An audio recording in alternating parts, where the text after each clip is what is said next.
Fortnite's Battle Royale has had over 150 patches with thousands of changes in total, and a lot of these have completely changed the way that the game has been played. So I'm going to list the top 5 most impactful changes that are never talked about. Number 5 is friendly fire being turned off. At the release of the game, friendly fire was actually turned on, which did create some of the best clips of all time. Oh, bruh, what the fuck is wrong with you, stupid bitch? We on the same team.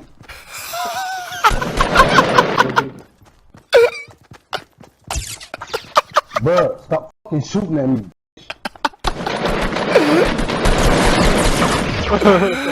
Oh, this is what I mean about dumbass kids, bro. What the fuck is wrong with y'all dumbass kids? What the fuck y'all shooting at me for, stupid? We on the same team. With this being turned off in version 2.2.0, I'm sure many people, be it in pubs, be it in arena, be it in tournaments, are very thankful that their teammates can no longer damage them, because this just created a ton of trolling. I'd be interested to see how this would be implemented into a competitive setting right now, because in most games, in high-level tournaments, it obviously is a bit of a skill gap to not shoot your teammates. I don't actually think friendly fire would impact competitive that much. It's just more the pubs and arena that would be, let's be real, pretty unbearable with the trolls. In at number 4 is auto pickup. The Battle Royale mode of the game was released in September 12th, 2017, and a month and 1 week later there was a patch which was 1.8.0, which automatically picked up ammo, materials, and traps from the floor rather than manually picking them up. Now, this is a super minor change, but it has huge impacts when you think of high-stress situations such as endgame. If you have to run back into the storm to grab some extra materials, and you have to individually click pick up on all 3 different material types, this could easily be fumbled, messed up, and potentially even lose you the game. So such a small change has been really impactful on the entirety of competitive Fortnite.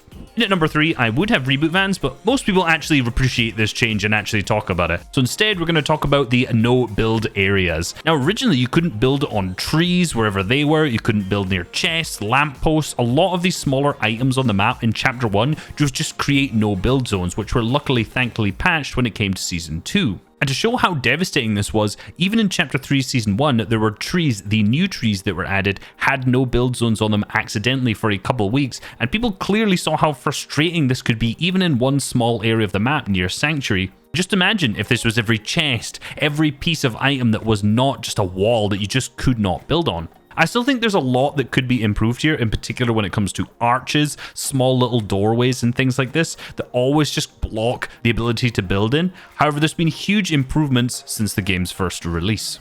Coming in at number 2 is the headshot multiplier reduction from 2 times to 1.5 times for the ARs, and obviously a reduction of the shotguns as well. This came through in Chapter 2 Season 3 with no patch notes because, yay, no patch notes. If you watch back a lot of the clips from Chapter 2 Season 2, you'll see a ton of huge beams with the ARs in general, in particular because aim assist was very strong at this time. The main impact that this change has was that it drastically increased the time to win a fight, or time to eliminate, TTE. I don't know, will I coin that term now? Yeah, we'll see. So it was much more difficult just to start a fight out with one headshot that was 72 damage. This change also means that players aren't just getting 200 0'd so easily. With a purple or gold scar, before this change, any 3 headshots would kill, or 2 headshots and 2 body shots. Now with a purple or gold scar, you need 1 additional headshot to be able to 200 0, so that's actually 4 headshots in a row you need to be able to pick up an elimination. And with the grey to blue rarities of the assault rifle, you need 4 headshots and a body shot to be able to 200 0 someone. Now in Chapter 3 Season 1, these ARs are no longer in the game, but could you imagine how powerful the current Mark 7 would be with 2 times headshot multiplier? I do not want to play that. Number 1, the most impactful, let's be real, it's turbo building.